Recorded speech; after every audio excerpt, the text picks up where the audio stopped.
County has been dealing with us for days now. Fill us in, Sydney. Well, right now we're at Nahunta City Hall where there's a food drive going on. But while we were here, a woman came up to us. She opened her trunk and just tell us what is inside of your truck right now. Okay, what inside here, whenever they did the mandatory evacuation of the Browntown Road, they thought that the fire was going to jump Browntown Road. We have the Waynesville Historical Society has the Confederate Park in Waynesville that has been there, that was built by my father. Inside is the history of our county. What's in the back of my car right now is the history of our county. These newspapers go back to 1922. These are our legal records. These are our happenings of our community. This is Brantley County.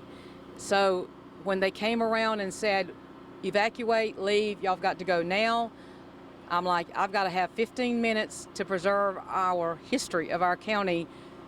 So this is what we have.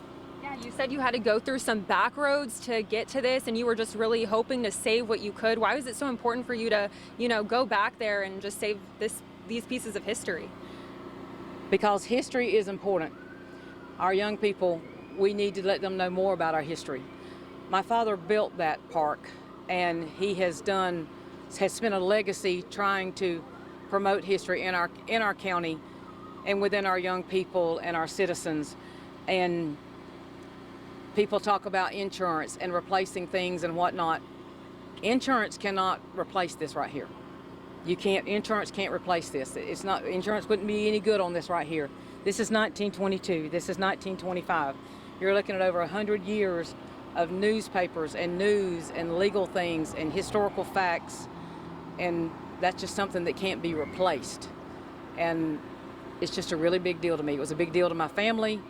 It's been a big deal to my community, and I want to teach this next generation how important this is. And I think I've done that today. Yeah, and I know you guys were able to save some stuff too. So what's in your hand right now? Is that a book you got? We saved a Bambi book. And that's 100 years old? 100 years old. And there's also ashes you were showing me earlier just on these. Yes. Yeah. Yeah. The ashes were coming across the road. The ashes were coming across the road from the fire that was right behind the store. And so the ashes were coming down. My other granddaughter was with me, and she said, what do we get? I said, you get the newspapers first, and then you get the UDC stuff, and like these are cemetery books, and these are marriage books. There's listing of people that got married, and it's just the history of our county and its people, and it's just extremely important. And I just feel like that at the end of the day, I've done my part. I have fed a lot of state troopers and law enforcement officers, and that's literally what I was doing. I was riding around feeding them when I saw the black cloud, and I was like, that's too close.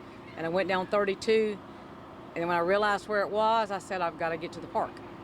And so I cried the whole time that I was there, and I said, but we may lose the building, but we're not going to lose this.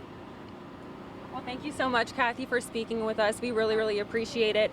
Be sure to stay with us in the First Coast News app and at firstcoastnews.com for the latest update on this wildfire. It's just continuing to grow, and there's new information coming out, so be sure to stay with us for the latest updates. But for now, reporting live in Brantley County, Sydney Deshawn, First Coast News, on your side. Wow, what a story, Sydney. On behalf of the people here on the First Coast, please thank that lady for us.